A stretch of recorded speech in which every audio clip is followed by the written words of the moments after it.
नमस्कार। मैं doctor Nalin Kumar Suri, family physician, आपका अपने चैनल पे स्वागत करता हूँ।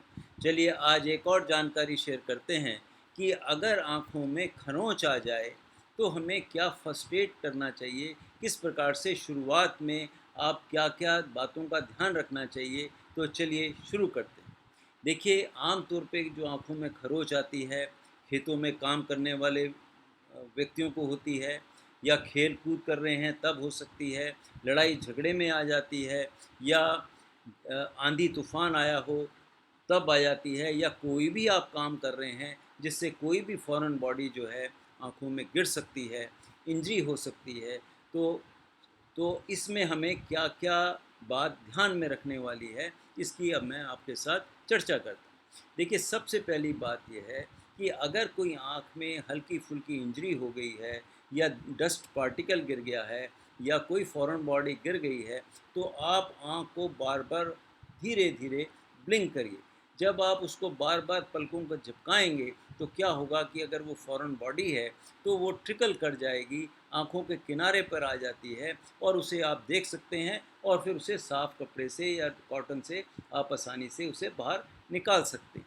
अगर ज़्यादा इंजरी है, थोड़ा ज़्यादा आपको लगता है, तो उसको बिल्कुल ना छेड़िए और तुरंत डॉक्टर के पास जाना होगा।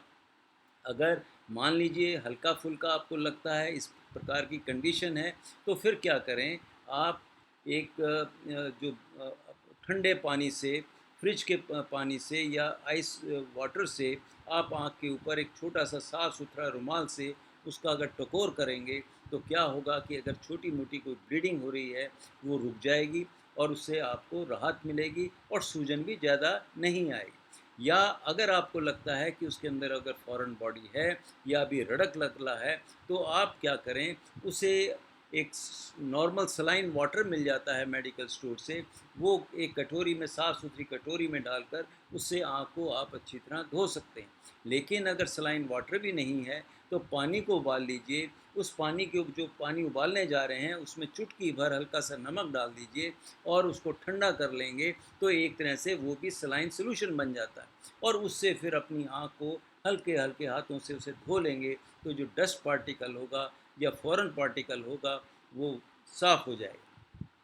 तीसरी बात हम क्या कर सकते हैं कि ऊपर वाली पलक को नीचे वाली पलक के ऊपर खींच के अगर आप ले आएँगे, और उसके बाद हल्का सा टर्न करेंगे, तो क्या होगा कि जो फॉरेन बॉडी होती है, जो धूल के कण होते हैं, वो एच पे, अपर लिड के एच पे आ जाते हैं, और उसे आप आसानी से साफ़ कपड़े से या साफ़ कॉटन से उसे आप आसानी से टच भी करेंगे, तो वो उसके ऊपर आ जाएगा, और उससे आपको राहत मिल जाएगी। लेकिन अगर मान लो लगता है कि ज़्यादा परेशानी है, तो बिल्कुल लापरवाही ना करते हुए अपने क्वालिफ़ाइड आँखों के जो डॉक्टर होते हैं, उसके पास अगर आप जाएँगे, तो क्या होगा कि वो फिर उसका पूरा निदान कर देंगे, उसका इलाज कर देंगे।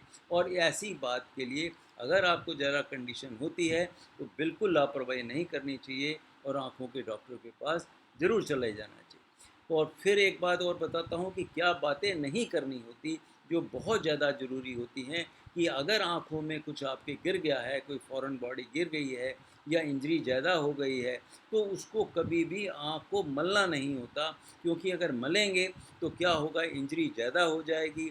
अगर कोई फॉरेन बॉडी गिरी हुई है, या धूल के कण गिरे हुए हैं, अगर वो आप उसे रगड़ेंगे आँख को, तो हो सकता है जो कॉर्निया की ऊपर की जो लेयर है, वो छिल जाए, उससे और नुकसान हो जाए। तो उसको किसी भी हालत में कभी भी आँखों को कभी मलना नहीं होता, कभी ना मलें। ब्लिंक आप कर सकते हैं, लेकिन उसे आँखों को कभी रड़कना नहीं। फिर एक और बहुत इम्पोर्टेंट बात है कि कभी भी गंदे हाथों से आँखों को टच नहीं करना चाहिए। अगर ज़रूरी समझते हैं कि आँख को टच करना है, पहले अपने साबुन से, पानी से खूब अच्छी तरह 2-3 बार हाथ धो लीजिए, उसे सुखा लीजिए, और उसके बाद आप आँख को टच कर सकते हैं। अन्यथा क्या होगा कि आपके अंदर जो आँख को इंजरी हुई है, जो नुकसान आया है, वो उस पे और ज़्यादा इन्फेक्शन होने के चांसेस बढ़ सकते हैं। तो इसके बचाव के लिए सबसे अच्छा तरीका ये है कि अगर आप आँखों पे हाथ ही ना लगाओ, अगर लगाना भी है, तो बहुत अच्छी तरह हाथों को धोकर तब आँखों पे हाथ लगाना चाहिए।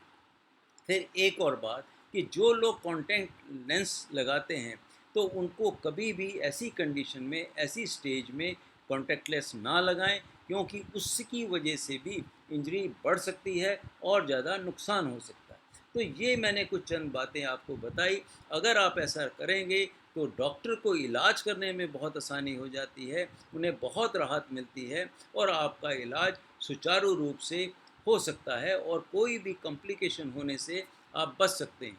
इसी के साथ ये वीडियो मैं समाप्त करता हूँ। फिर मिलूँगा, किसी और वीडियो पे चर्चा करेंगे।